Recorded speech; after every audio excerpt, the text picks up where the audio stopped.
Hi, this is Neville J. Mackenzie with the asiatechpodcast. And today I'm with Nathaniel Asher Yim. Is that right? Yes, that's correct. Yeah. And you are the co-founder of CMO? Yes. Yeah. Which is a logistics company? Yes. We are a cross-border logistics company based in Southeast Asia. Yeah. And what's the name of is it Janio Asia? Yes, Janio Asia. So can you explain a little bit more about yourself and your background? Okay, so I'm a fresh graduate from the National University of Singapore. I studied business over there for the past 4.5 years or so. And I just collected my certification in July, so quite fresh out of college. My background, I studied finance and marketing previously, did a few internships and stints at a few MNCs as well as startups and agencies. And straight out of, after graduating, I started this with a few of my friends. So you started it straight out of college? Yeah, so I ended my formal classes in December of 2017, and pretty much in January this year, I started this. So what experience do you have of running a business? None, actually. Yes. So what made you decide that you were going to run a business? I wouldn't say there was a long lead time leading up to the decision. It was really just a matter of the opportunity coming by at a point in time when I was making a critical life decision, and based on past experiences and what I understand about business and some of my experiences, I realized this would be a really good opportunity. This is really once in a lifetime, and it's now or never. So that was it. So you've chosen logistics and supply chain. What other industries did you consider? I was considering other companies in the tech field, so a few marketing software, some e-commerce companies, and a few consulting firms as well. So why didn't you choose tech? Because that's all the rage at the moment. Yeah, it is for sure. But I was just thinking, like, I applied to a specific job, right? And there's a JD and a role, and you have to do something specific within the context of the organization. But starting up on your own, you get to pretty much do everything. You get to run the show, and you get exposure to pretty much every single JD that you can think of. Yeah. So logistics and supply chain, in my view, that's a very competitive area. Mm-hmm. So how do you manage that? How do you know what you need to do? Yes, that's a good question, which I ask myself every day.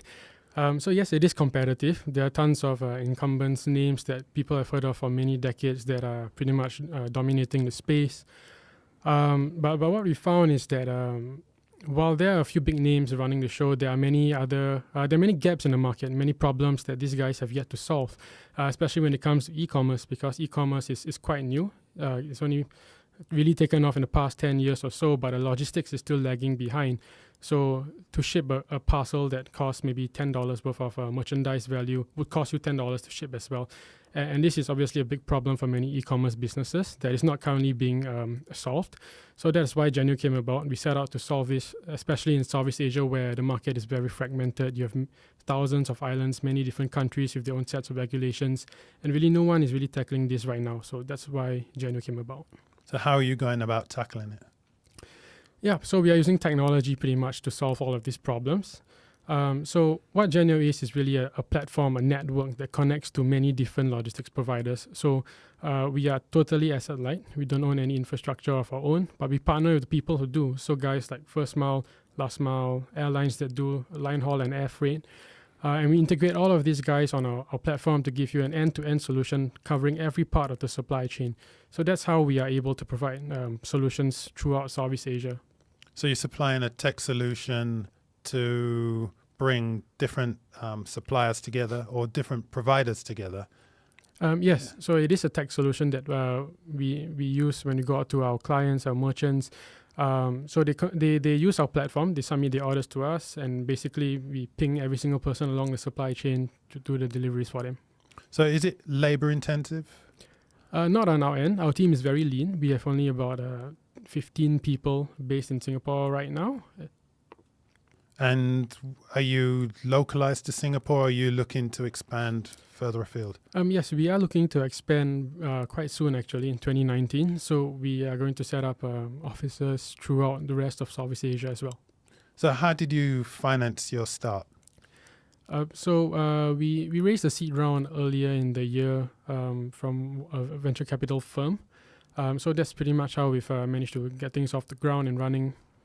Was that easy or was that challenging? Because you can either be self-funding or you can go out and chase money. Why did you choose to chase money out there? Yeah, good question. So in the logistics space, working capital is everything, right? Because you need to pay for the shipments. And when you're talking about e-commerce in Southeast Asia, you're talking about tens of thousands of parcels a day. And that can be very working capital intensive. So using your own funds might not be enough, especially now towards the end of the year when you have e-commerce peak seasons like 11/11, 10/10. 9/9 just passed a few weeks ago, where your parcel volume might increase by 5x to 10x. And so you really need working capital. That's why we approach venture capital firms to raise capital. And basically that's how we've been financing everything. So you yourself are a recent graduate. What about the rest of your team? Are they experienced or recent graduates? Yep. So there are 4 co-founders. 3 of us are all 26 years old. So we just graduated last year or this year.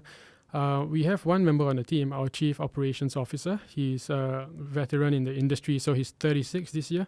Has tons of experience, more than 15 years of experience in logistics and e-commerce. So how do you go about hiring new team members?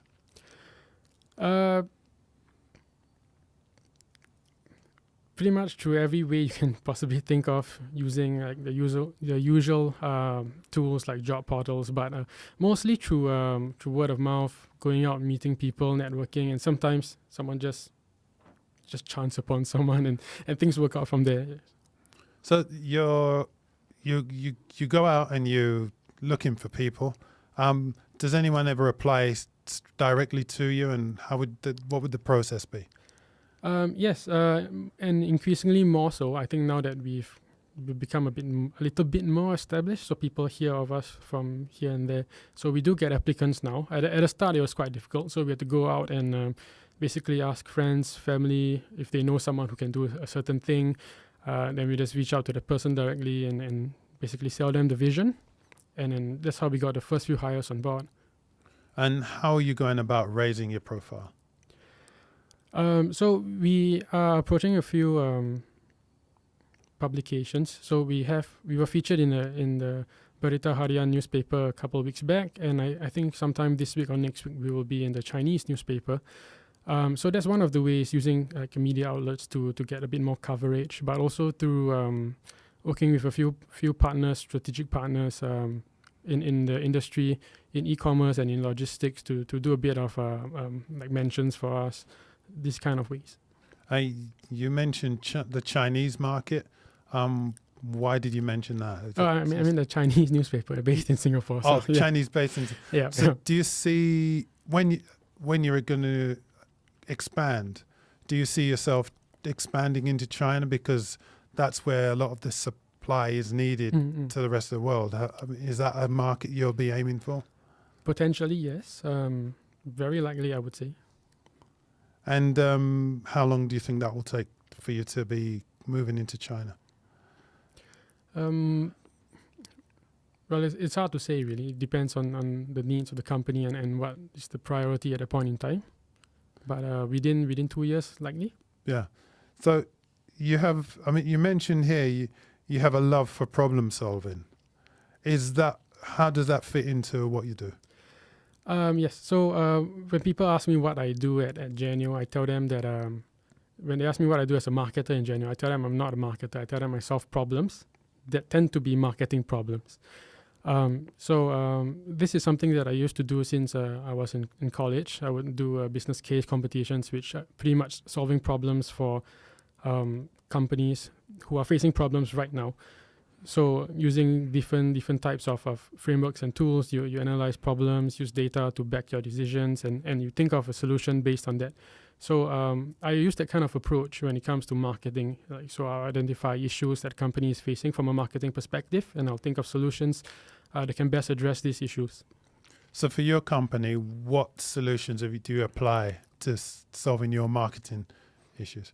I mean, okay, so there are a ton of issues that we face as a startup and a growing startup. So some of the issues would be things like not having a strong enough brand name, not having the brand awareness even out there. So how do you raise your brand awareness?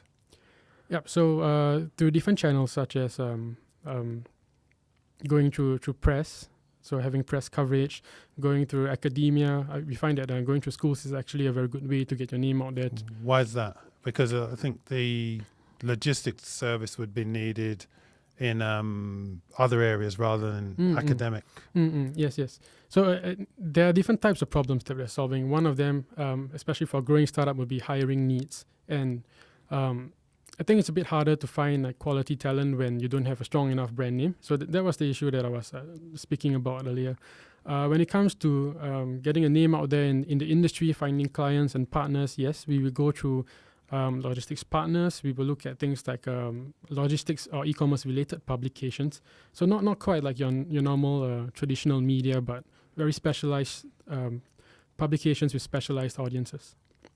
So my experience in China is that logistics is a very traditional industry. The average age is probably in their 40s. You as a 26-year-old, how would you go about persuading somebody with more experience that you were the future? Yeah, and you're right to say that it is a very traditional field. And many of the executives that I've met from our partner and the client companies are indeed much older than I am. So it's really about how you create a credible image for yourself. How do you understand? Do you speak the same language as them? How do you establish rapport? How do you show that you understand really what are the issues that they are facing, and how do you bring your solution to the table in a way that it makes sense to them? So really it's about, at the start it was a very steep learning curve. You learn everything that you need to know as fast as possible so that when you meet these people, you are ready to engage them. And by the end of the conversation, you will know whether you have done well or not. Yeah. So can you just give us an example of what you would do when you meet, would you meet somebody from a large American logistics company here based in Singapore? What would you say to them? Yes. So firstly, you have to speak the language. So all the lingo, or the jargon, the terms, Incoterms, harmonized system codes. You need to understand all these things because sometimes they speak in acronyms, right? So it can be a bit hard at the start, but once you get used to it, it's very easy because it's logistics. Even though it's a traditional field, it's very operational. So once you get the hang of it, it's the same thing in a different context. So after a while, you get the hang of things. So you just speak to them in the terms. So if I gave you a package now and said I need it to get sent to London, would you be able to do that? Yeah. Yeah? Yeah. How long will it take? Well, it depends on where in exactly and what kind of package it is. Pair of shoes. Oh, I had a parachute and a pair of shoes. Pair of shoes, yeah. London, couple of weeks probably. Couple of weeks. Yeah. So if you were to choose another industry to attack, what would it be? As in personally? Yeah, personally. Yeah, because you chose logistics as you've just graduated. You chose logistics. What other industries do you think you could do the same with?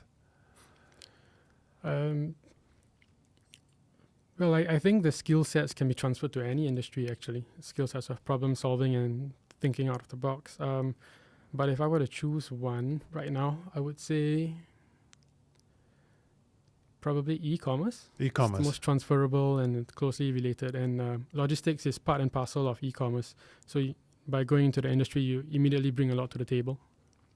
And so what would be your core skill that you have? Problem solving and being able to communicate. Okay. So anything else you'd like to add? Not at the moment. Okay, so if anyone needs to get in touch with you, how can they do that? They can, you can add me on LinkedIn. I'm on LinkedIn, so just drop me a message there. If you'd like to find out more about the company specifically, you can write into us on our Contact Us page at janio.asia. And your email? My personal email? Well, email to your company. Oh, okay. Yeah. Nathaniel.yim@janio.asia. Okay, thank you, Nathaniel, and we'll keep in touch. Yep, thank you. Right.